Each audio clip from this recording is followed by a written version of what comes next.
Magandang araw! Masaya akong makapili kayong lahat sa ating klase ngayon sa Valenzuela Live, Filipino 10. Nakatitiyak akong marami kayong natutuhan sa inyong guro sa nakaraang aralin tungkol sa maikling kwento at mga panghalip. At ngayon, sama-sama tayong malibang, tumuklas at matuto ng panibagong kaalaman sa araw na ito. Tara, simulan na natin! Narito ang ilang kasanayang lilinangin sa araw na ito. Nakikilala ang pagkakaugnay-ugnay ng mga salita ayon sa antas o tindi na hulugang ipinahahayag nito, na ibibigay ang katangian ng isang tauhan batay sa napakinggang dialogo, na ilalarawan ang kultura ng mga tauhan sa masasalamin sa kabanata, na ihahambing ang ilang pangyayari sa napanood na dula sa mga pangyayari sa binasang nobela, at nasusuri ang binasang kabanata ng nobela bilang isang akdang pampanitikan sa pananaw humanismo o alinmang angkop na pananaw. At sa pagtatapos ng ating aralin, inaasahan kong masagot ninyo ang tanong na paano naiiba ang nobela sa iba pang uri ng akdang pampanitikan sa pagkilala sa kultura at kaugalian ng isang bansa. Matapos talakayin ng isang uri ng akdang pampanitikan noong nakaraang linggo, isa na namang panibagong akdang ating tatalakayin. At ito ay matutuklasan sa ating susunod na gawain. Simulan natin sa tulong ng gawaing tuklas salita. Sa gawain ito ay hahanapin lamang sa word box ang tinutukoy ng bawat pahayag. Ang mga ito ay maaaring nasa anyong pababa, pahalang, pataas o pabaliktad. Huwag kalimutang itype sa chat box ang inyong kasagutan. Para sa ating unang bilang, tumutukoy sa pagkakasunod-sunod ng mga pangyayari. Tama! Ang sagot ay banghay. Ikalawang bilang. Panauhang ginagamit ng may akda. Correct! Ito nga ay pananaw. Ikatlong bilang. Nagpapagalaw at nagbibigay buhay sa nobela. Mahusay! Tauhan ang tamang sagot. Ikaapat na bilang. Lugar at panahon ng mga pinangyarihan. Magaling! Tagpuan ang sagot. At para sa ating huling bilang, paksang diwang binibigyan ng diin sa nobela. Tumpa! Ito nga ay tema. Salamat sa inyong aktibong pakikibahagi sa ating gawain. Balikan natin ang mga salitang nabuo sa natapos na gawain. Ito ay ang banghay, pananaw, tauhan, tagpuan, at tema. Sa tingin ko ay may ideya na kayo sa ating tatalakaying aralin sa araw na ito. Tama kayo! Ang ating tatalakayin ay tungkol sa nobela. Ano nga ba ang nobela? Ang nobela ay isang mahabang katang pampanitikan na naglalahad ng kawil ng mga kawili-wiling pangyayaring pinaghahabi-habi sa isang mahusay na pagbabalangkas. Ito rin ay isang katambuhay na nasa anyong prosa na kadalasang halos pang-aklat ang haba. At ang banghay ay inilalahad sa pamamagitan ng mga tauhan at dialogo. Mahabang akdang ito na binubuo ng mga hating tinatawag na kabanata. Ang pangunahing layunin ng nobela ay lumibang. Subalit, maaari din itong magturo, magtaguyod ng isang pagbabago sa pamumuhay o sa lipunan, gumising sa diwa at damdamin, manawagan sa talino ng guni-guni, nagsisilbing daan tungo sa pagbabago ng sarili, nagbibigay inspirasyon at pumupukaw sa damdamin ng mambabasa. Dahil binubuo ng mga kabanata ang mga pangyayari sa nobela, ito ay magkakaugnay. Mayroon itong panimula, papaunlad ng mga pangyayari na magsasalaysay ng tunggalian ng nobela, kasukdulan, kakalasan na patungo na sa wakas. Ang mga tauhan dito ay pinakikilala sa isang paraang buhay na buhay. Kaya't parang mga tunay na tauhan ang kinakaharap ng mga mambabasa ng nobela sa pamamagitan ng kanilang mga linya, mga kilos at sa mga pahiwatig sa kanila ng may akda. Ngayon, bago natin panoorin ang isang halimbawa ng nobela, ay gawin muna natin ng isang gawain. Tandaan natin na hindi lahat ng mga salitang magkakasing kahulugan ay maaaring pagpalit-palitin ng gamit. Iisa man ang malawak na kahulugan ay may mga salitang magkaiba naman ng tindi o degree ng ipinahayag, lalo na kung ito ay gagamitin sa pangusap. Ang tindi ng damdaming ipinahayag ng salita ay nakatutulong upang matukoy ang antas ng kahulugan kahulugang ipinahayag nito. Ang pagliklino at pagdidiklino ay paraan ng pagsasaayos ng mga salita ayon sa antas o tindi ng kahulugan ng mga ito. Maaaring iayon ng antas ng salita batay sa intensidad at sa tindi ng damdaming ipinahayag nito. Sa pagdiklino, inaayos sa mga salita mula sa pinakamababa hanggang sa pinakamataas na antas nito. Samantala, ang pagdidiklino naman ay ang pagsasaayos ng mga salita mula sa pinakamataas patungo sa pinakamababang antas ng mga salita. Sa pamamagitan ng pag-aantas na ito, natutukoy ang tamang salitang magagamit sa tamang pagkakataon. Sa tingin ko ay naunawaan na ang klino. Kung kaya, gawin natin ang gawain up, down. Sa tulong ng gawain ay matutukoy natin ang tamang pag-aantas ayon sa tindi ng damdaming ipinapahayag ng bawat salita. Sa gawain ito ay ilalagay lamang sa chat box ang up kung nasa up ang tamang paghahanay ng antas ng salita at down kung nasa down ang tamang paghahanay ng antas ng salita. Bilang isa, para sa up, inis, asar, galit at puot. Para naman sa down, asar, puot, galit at inis. Nakuha ba ang sagot? Mahusay. Up ang sagot. Inis, asar, galit at puot. Bilang dalawa. Para sa up, ganid, damot, sakim at gahaman. Para naman sa down, ganid, gahaman, sakim, damot. Magaling. Down ang sagot. Damot, sakim, gahaman at ganid. Bilang tatlo. Para sa up, paghanga, pagsinta, pagliyag, pagmamahal. Para naman sa down, pagliyag, paghanga, pagsinta, pagmamahal. Nakuha ba ang sagot? Tama! Up ang sagot. Paghanga, pagsinta, pagliyag at pagmamahal. Sa aking palagay, nakatulong ang gawain ating natapos upang higit na maunawaan ang mga salita sa akdang tatalakayin. Ngayon, pakinggan natin ang isang halimbawa ng nobela na mula sa France, Ang Kuba ng Notre Dame. Sa The Hunchback of Notre Dame ni Victor Hugo, isinalin sa Filipino ni Willita A. Enrico. Sa inyong pakikinig, huwag kalimutang itala ang mahalagang kaisipan hinggil sa akda. Gayun din, kung kayo ay may katanungan, isulat ito sa ating comment box. Ang ilan sa inyong mga tanong ay bibigyan linaw natin pagkatapos ng talakayan. Ang Kuba ng Notre Dame ni Victor Hugo, isinalin sa Filipino ni Willita A. Enrico. Isang malawak na espasyo ng katedral, nagkikita-kita ang mamamayan upang magsaya para sa pagdiriwang ng kahangalan na isinasagawa sa loob ng isang araw taon-taon. Taong 1482 nang itanghal si Quasimodo ang Kuba ng Notre Dame bilang Papa ng Kahangalan dahil sa taglay niyang labis na kapangitan. Siya ang itinuturing na pinakapangit na nilalang sa Paris. Nang araw na yon, inuluklok siya sa trono at ipinarada palibot sa ilang lugar sa Paris sa pamamagitan ng pangungutya ng mga taong naroroon na nakikibahagi sa kasiyahan.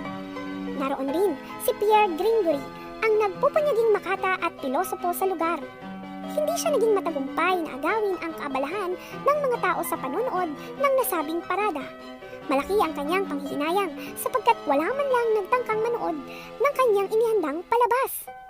Habang isinasagawa ang mga panunuya kay Quasimodo, dumating ang paring si Claude Frollo at ipinatigil ang pagdiriwang.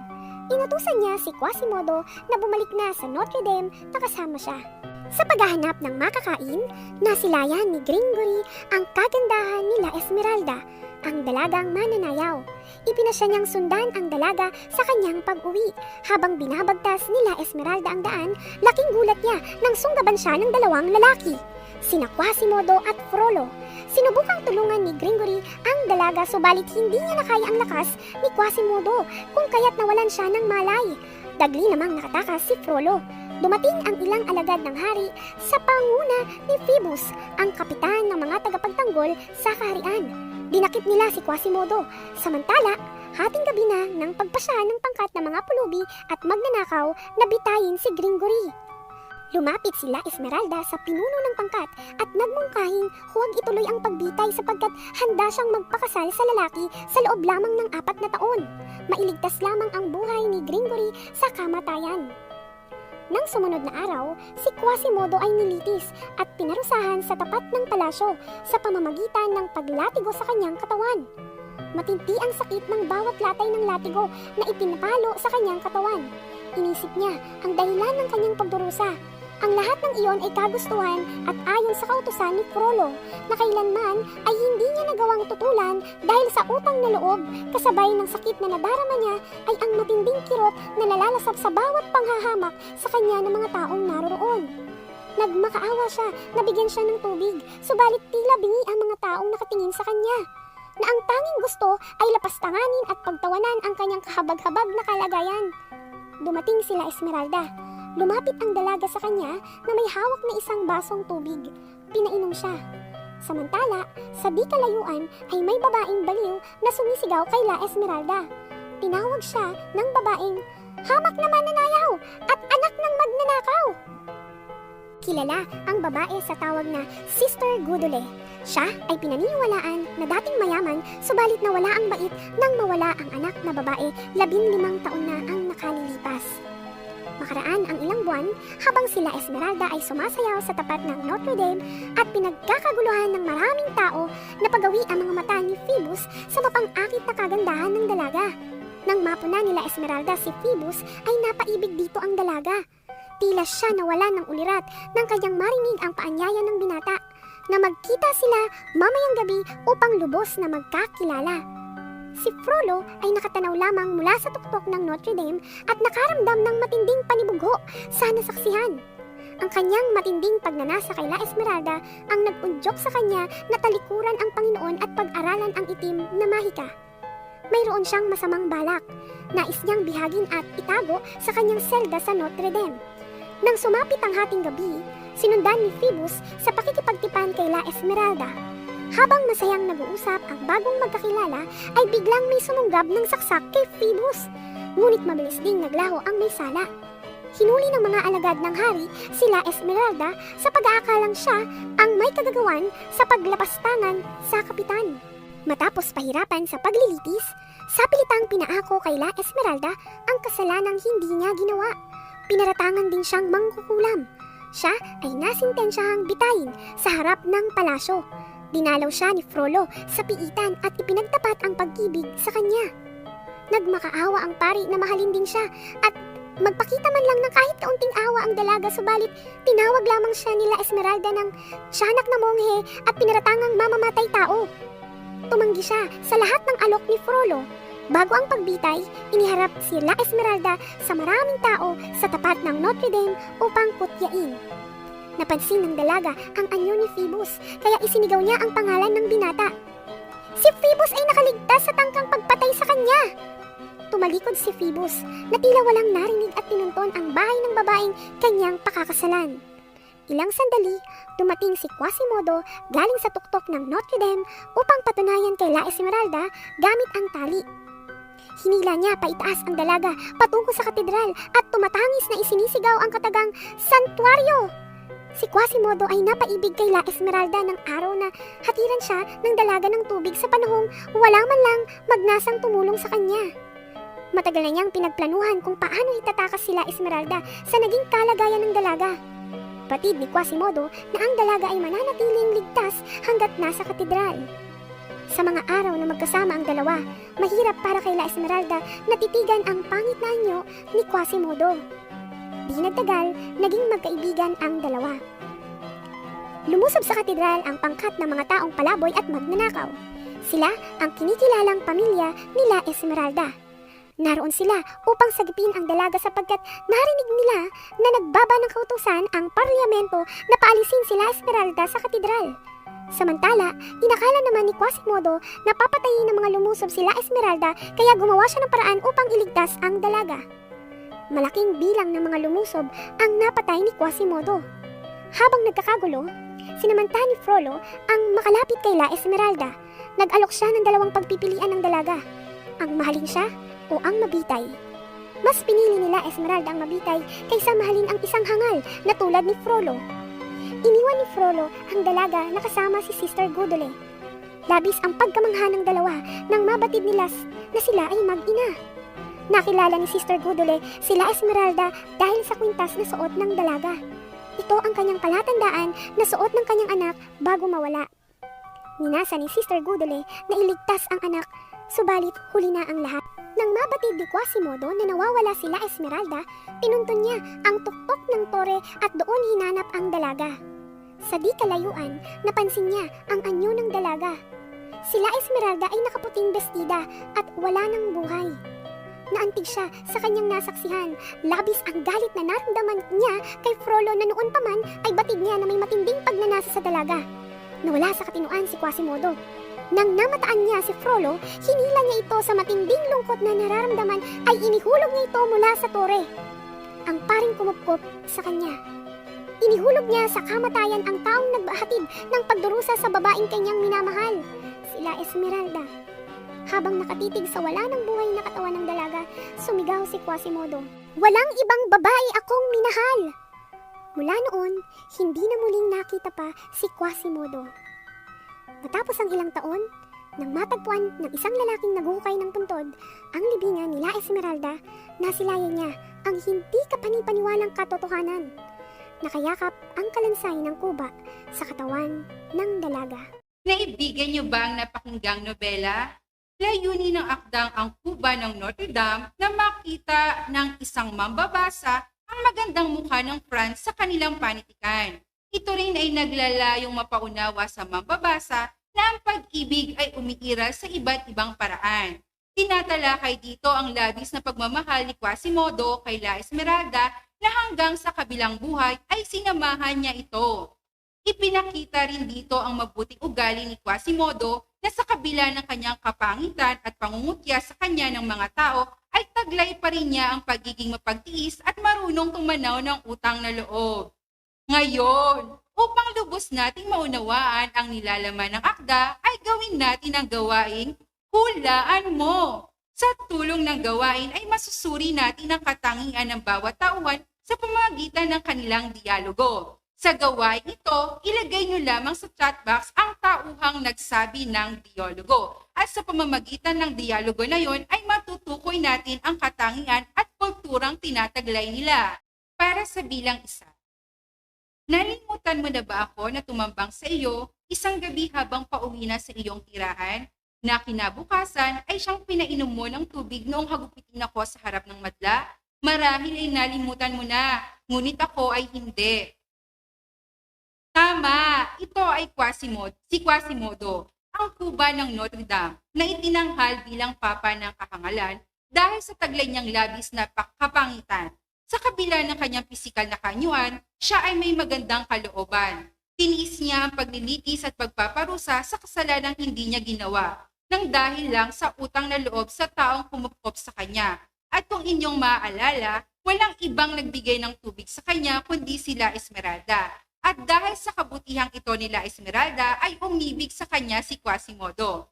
Bilang dalawa. O Kapitan, ipagpaumanhin mo ang aking kapangasan.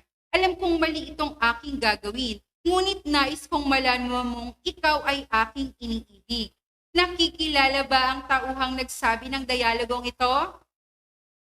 Magaling! Ito ay sila Esmeralda, na isang mananayaw at nag-aangkin ng tunay na kagandahan. Batay sa dialogo, masasabi nating siya'y tapat sa kanyang pag-ibig. Sa kabilang banda, makikita natin ang kanyang kabutihan sa pagbibigay ng tubig kay Quasimodo kahit na nakatatakot ang itsura nito, na isa ring nagtangka sa kanyang buhay. Bilang tatlo. Mahabag ka sa aking binibini. Alam mo ba kung gaano ako kasawing palad? Ako, isang pari, ay umiibig sa isang dalaga at nakikita ko ngayon ang dalagang ito na nasa bingit ng kamatayan. Hawaan mo ako, tutulungan kitang makaligtas. Sino kaya ito? Correct! Ito ay walang iba kung hindi si Cloudfolio. Ano kayang katangian ng tauhan ng maaaring maglarawan sa kanya? Makikita sa tauhan ang pagmamakaawa para sa pag-ibig na kaya niyang gawin ng lahat para sa kanyang pinakamamahal, kahit nasa masamang pamamaraan. Kitang-kita rin na nagawa niyang talikuran ng pagiging isang pari para sa babaeng iniibig. Makikita sa tauhan ang malaking pagbabago mula sa mabuti na naging masama na dulot ng pag-ibig. Para sa bilang 4. Hindi ko maaaring ibigin ang babaeng iyan sapagkat magkaiba ang estado ng aming buhay. Sinong tauhan kaya ito? Tama kayo! Siya ay si Phoebus, ang kapitan at ang tagapagtanggol ng kaharian. Isa rin sa mga nagkagusto kay La Esmeralda. Kung kaya't siya ay pinagtangkaang patayin ni Father Cloudfolio. Ngunit sa kasamaang palad, si La Esmeralda ang napagbintangan. Kung kaya, ito ay pinatawan ng parusa. Hindi niya ito itinama dahil itinuturing nito na mas mahalaga sa kanya ang kanyang kapangyarihan bilang kapitan. Patunay lamang na siya ay makasarili at hindi iniisip ang kapakanan ng dalaga. At sa huling bilang, sayang lamang ang inihanda kong palabas para sa mga taong hindi nakakaunawa ng sining. Mga Parisyanong ang alam lamang ay pawang kasiyahan. Sinong tauhan kaya ang nagsabi nito? Mahusay! Ito ay si Pierre Gregory, na isang makata at pilosopo sa kanilang lugar. Makikita natin ang kayabangan dahil umasa siyang marami ang manunood sa kanyang palabas, ngunit siya'y nabigo. Muli, maraming salamat sa inyong pakikibahagi sa gawain, pagbati sa pagbibigay ng mga tamang sagot. Marahil ay lubos na ninyong kilala ang mga tauhan ng nobela. Sa inyong palagay, anong kaugalian, tradisyon o paniniwala ng mga tauhan ang masasalamin sa nobela? Tandaan na masasalamin sa bawat akdang pampanitikan ang kultura at tradisyon ng bansang pinagmulan nito. At upang higit nating makilala ang kultura ng mga tauhan sa akda, ay gawin natin ang gawaing culture check. Sa gawain ito ay pipiliin lamang ang kulturang masasalamin sa bawat sitwasyong ibibigay ko. Huwag kalimutang i-type sa chat box ang inyong mapipiling sagot. Bilang 1. Sa isang malawak na espasyo ng katedral, nagkita-kita ang mamamayan upang magsaya para sa pagdiriwang ng kahangalan na isinasagawa sa loob ng isang araw taon-taon. A. Pagpapahalaga sa pisikal na kaanyuan. B. Pagiging mahiligin sa kasiyahan. C. Marugdog kung umibig. Tama! Ang sagot ay D. Pagiging mahiligin sa kasiyahan. 2 bilang. Habang nakatitig sa wala ng buhay na katawan ng dalaga, sumigaw si Quasimodo. Walang ibang babae akong minamahal. A. Pagpapahalaga sa pisikal na kaanyuan. B. Pagiging mahiligin sa kasiyahan. C. Marugdog kung umibig. Magaling! C ang sagot. Marugdog kung umibig. Bilang 3. Sa paghahanap ng makakain, nasilayan ni Gregory ang kagandahan ni La Esmeralda, ang dalagang mananayaw. Ipinasya niyang sundan ang dalaga sa kanyang pag-uwi. A. Pagpapahalaga sa pisikal na kaanyuan. B. Pagiging mahiligin sa kasiyahan. C. Marugdog kung umibig. Tumpak! Ito nga ay A. Pagpapahalaga sa pisikal na kaanyuan. Kapansin-pansin sa nobela ang pagpapahalaga ng mga tauhan sa pisikal na kaanyuan. Kitang-kita ito sa kalagayan ni Quasimodo kung saan nakadama ng matinding sakit dulot ng pangahamak sa kanya dahil sa pisikal niyang anyo. Ngunit, ipinakita ng nobela sa pamamagitan nila Esmeralda ang pagkakapantay-pantay. Batid natin na pinahalagahan ng mga taga-France ang pagkakapantay-pantay kaysa kalayaan at kapatiran. Sunod naman ay ang pagiging mahiligin sa mga kasiyahan. Kitang-kita sa nobela ang interes ng mga tauhan sa mga pagdiriwang, tulad na lamang ng pagdiriwang ng hangalan na isinasagawa nila taon-taon.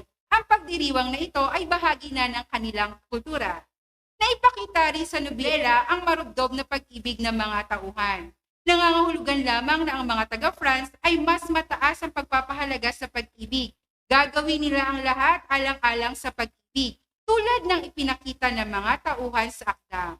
Ngayon, upang lubos na maunawaan ng akda, subukan nating ihambing ito sa ibang akdang pampanitikan.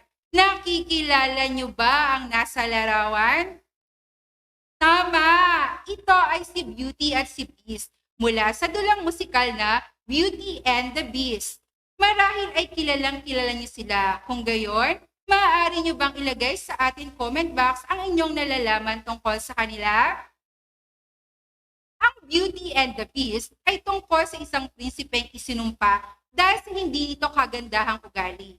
Ang tanging lunas sa naturang sumpa ay kung iibig siya sa isang dalaga at iibigin siya nito pabalik sa kabila ng kanyang itsura. Ito ang inaasahan ng Beauty and the Beast nang mapunta sa kanyang palasyo ang dalagang si Belle o si Beauty. Ngunit, ang ikinatatakot nitong ipagkait sa kanya ay ang pag-ibig dahil sa kanyang anyo. Naging malapit ang dalawa, nagsimulang umibig sa isa't isa. Umalis si Belle sa palasyo at niligtas ang ama. Bumalik siya kay Beast upang iligtas ito sa kamay ni Gaston at ng mga tao. Ngunit nabaril si Beast at namatay. Sinabi ni Belle na mahal niya si Beast at muling nabuhay ang kastilyo. Naging tao muli si Beast at ang kasangkapan sa buong palasyo. Ano kaya ang pagkakatulad ng nobelang Ang Kuba ng Notre Dame at ng Beauty and the Beast? Upang higit na mapalalim ang pagkaunawa natin sa dalawang akda, ay subukan nating gawin ng Choose Your Bet. Sa gawain ito ay mas matutulungan tayong maunawaan kung aling mga pangyayari sa dalawang akda ang makatotohanan o maaaring mangyari at nangyayari sa totoong buhay. Bilang panuto ay pipiliin nyo ang bilang ng mga sitwasyong nagpapakita ng makatotohanang pangyayari sa akda. Choose your bet. Bilang 1. Paghihiganti ni Frollo dahil sa labis na panibugho. 2. Paghulog ni Quasimodo sa paring si Frollo sa tindi ng galit. 3. Napaibig si Beauty kay Beast sa kabila ng nakatatakot nitong anyo. 4. Pagiging halimaw ni Beast dahil sa isang sumpa. 5. Muling pagtatagpo nila Esmeralda at na kanyang ina na si Sister Gudule. At 6. Tunay na pag-ibig ni Quasimodo kay La Esmeralda hanggang kamatayan. Ano-ano kayang bilang ang makatotohanan? Tama kayo, bilang 1. Dahil sa selos na nararamdaman, may mga pagkakataon na tayo ay nagbabalak na maghiganti. At ang paghihiganting ito ay sa masamang paraan na ikakapahamak ng iba, tulad ng ginawa ng tauhang si Frollo sa nobela. Bilang 3, hindi may didikta ang pag-ibig. Sabi nga nila, love is blind. Bilang 5, minsan, gaano man pinaglalayo ng sitwasyon at kapalaran, tadhana ang nagtatakda ng muling pagkikita, tulad ng nangyari sa nobela. Dahil sa kwintas nila Esmeralda ay nakilala siya ng kanyang ina. At bilang 6, minsan, hindi sapat ang sabihin lang na mahal natin ang isang tao. Para sa iba, higit itong maipapakita at maipadarama kung mamahalin nila ito hanggang kamatayan. Tulad na lamang ng ginawa ni Quasimodo. Dahil sa labis sa pag-ibig kay La Esmeralda, ay sinundan niya ito hanggang kamatayan. Maraming salamat sa inyong aktibong pakikibahagi. Ngayon, kung susuriin ang nobelang ating tinalakay, ano kayang pananaw ito? Meron ba kayong ideya? Mahusay! Ito ay nasa pananaw humanismo. Ano nga ba ang pananaw humanismo? Ang pananaw humanismo ay itinatanghal ang buhay, dignidad, halaga at karanasan ng bawat nilalang, maging ang karapatan at tungkulin ng mga sinuman para linangin at paunlarin ang sariling talino at talento. Pinaniniwalaan ng humanismo na ang tao ay isang rasyonal na likha na may kakayahang maging makatotohanan at mabuti. Sa madaling salita, ang humanismo ay naniniwala na ang tao ang sukatan ng lahat ng bagay, ang siyang pinanggagalingan ng lahat. Mainam tingnan sa susunod na mapagsusuri ng panitikan. Una ay ang pagkatao, 2 ang tema ng akda, 3 mga pagpapahalagang pantao, 4 mga bagay na nakakaimpluwensya sa pagkatao ng tauhan, 5 pamamaraan ng pagbibigay ng solusyon sa problema. Sa nobelang Ang Kuba ng Notre Dame, kitang-kita ang pananaw humanismo sapagkat nakasentro ang akda sa katangian ng bawat tauhan. Makikita rito ang pagpapahalagang pantao na ginawa nila Esmeralda kay Quasimodo nang ito ay bigyan niya ng tubig na maiinom. Gayun din ang pagbibigay solusyon sa problema nang iligtas ni Quasimodo sila Esmeralda sa kaparusahang kinahaharap. Salamat sa pagbabahagi ng inyong sagot. Tiyak kong lubos ninyong naunawaan ang nobela at dulang ating tinalakay. Marahil kung nabigyan pa ng mahabang pagkakataon na magsama at magkakilala si Quasimodo at La Esmeralda, maaaring ang kwento ng kanilang pag-ibig ay mauwi rin sa nakakakilig na pagmamahalan ng ka-Beauty at Beast na nagkaroon ng masayang wakas. At ngayon, pumili tayo ng katanungan mula sa comment box. Bigyan natin ito ng kasagutan. Ang tanong ay mula sa mag-aaral ng Gente de Leon National High School. Paano nakatulong ang mga pangyayari at tauhang ginamit sa akda sa pagpapakilala ng kultura ng bansang pinagmulan? Mas sasalamin sa katangian ng mga tauhan sa akda ang paniniwala at kaugalian ng mga taga-France.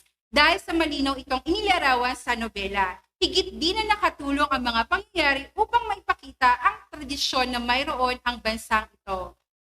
Marahil ay marami pa kayong tanong. Huwag kayong mag-alala dahil ang lahat ng iyan ay bibigyang linaw ng inyong guro sa Pilipino.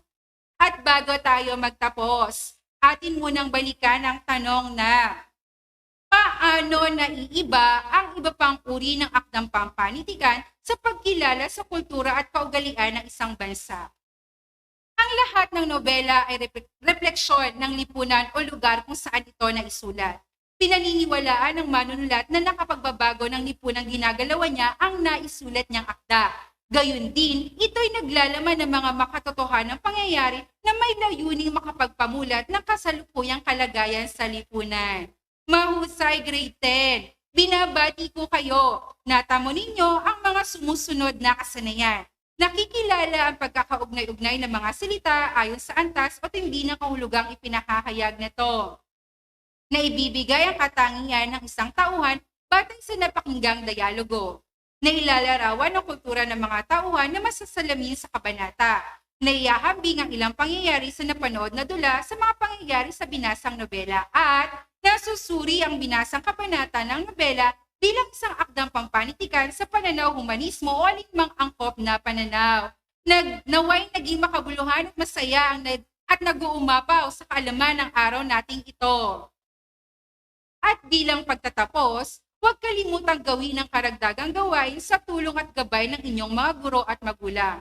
Kayo ay bubuo ng balangkas ng nobelang Ang Kuba ng Notre Dame ayon sa balangkas na ibibigay ng inyong guro. Para sa pagpapatuloy ng talakayan, isasagawa niyo ito sa inyong follow-up discussion. Hanggang dito na lamang, lagi nating tatandaan, anuman ang sitwasyon, tuloy ang edukasyon. Paalam!